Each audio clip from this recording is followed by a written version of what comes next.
வணக்கம் நண்பா. இந்த வீடியோவில் காந்தாரா பார்ட் 2 படத்தோடைய ரிவ்யூ தான் பார்க்க போகிறோம். எல்லாருமே தமிழ் சினிமாவிலையும் சரி, மலையாள இண்டஸ்ட்ரியும் சரி, கன்னட இண்டஸ்ட்ரிலையும் சரி, பார்ட் 1 ஹிட் ஆகிட்டனாலே 2 எடுத்து அதை மொக்க பண்ணிடுறாங்க அப்படின்னு தான் சொல்லி நினச்சேன். ஆனால் இந்த படத்தை பார்க்க போகிறது முன்னாடி என்னுடைய ஒப்பீனியன் அப்படி தான் இருந்துச்சு. ஆனால் படத்தை பார்த்ததுக்கப்புறம் 2 1 விட பெஸ்ட்டாக இருக்குது அப்படின்னு தான் நான் சொல்லுவேன். கிட்டத்தட்ட பாகுபலி 2 ரேஞ்சுக்கு படம் இருக்குன்னு தான் சொல்லணும். இந்த படத்தோட ஒன்லைன் என்ன அப்படின்னா, காந்தாராவை கைப்பற்ற நினைக்கக்கூடிய ஒரு கெட்ட அரசன்கிட்ட இருந்து எப்படி ஹீரோ மக்களை எல்லாத்தையும் காப்பாற்றுறாரு அப்படிங்கிறது தான் படத்தோட ஒன்லைனு. ஆனால் அந்த சிம்பிள் ஒன்லைனை காமெடியோடு சேர்த்து கூஸ்பம்ஸ் கிரியேட் ஆகிற அளவுக்கு இந்த படத்தை கொண்டு போயிருக்கிறாங்க.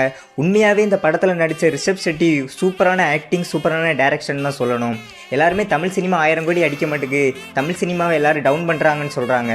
கன்னட இண்டஸ்ட்ரியில் காந்தாரான்னு ஒரு படம் கொடுத்தா, தமிழ் சினிமாவில் கங்குவான்னு ஒரு படம் கொடுக்குறாங்க. இப்படி கொடுத்தா எப்படி தமிழ் சினிமா 1000 கோடி அடிக்கும்? லாஸ்ட்டாக ஃபைனலாக இந்த படத்துக்கு நான் கொடுக்கக்கூடிய ரேட்டிங் என்ன அப்படின்னா 10க்கு 9 மதிப்பெண் நான் கொடுப்பேன். ஏன்னு சொன்னால் ஒவ்வொரு சீன்ஸும் அந்தளவுக்கு ஒரு கூஸ்பம்ஸ் கிரியேட் பண்ணும் இந்த படத்தில். கண்டிப்பாக தேட்டரில் போய் பாருங்கள். நெக்ஸ்ட் வீடியோவில் பார்க்கலாம். பாய்.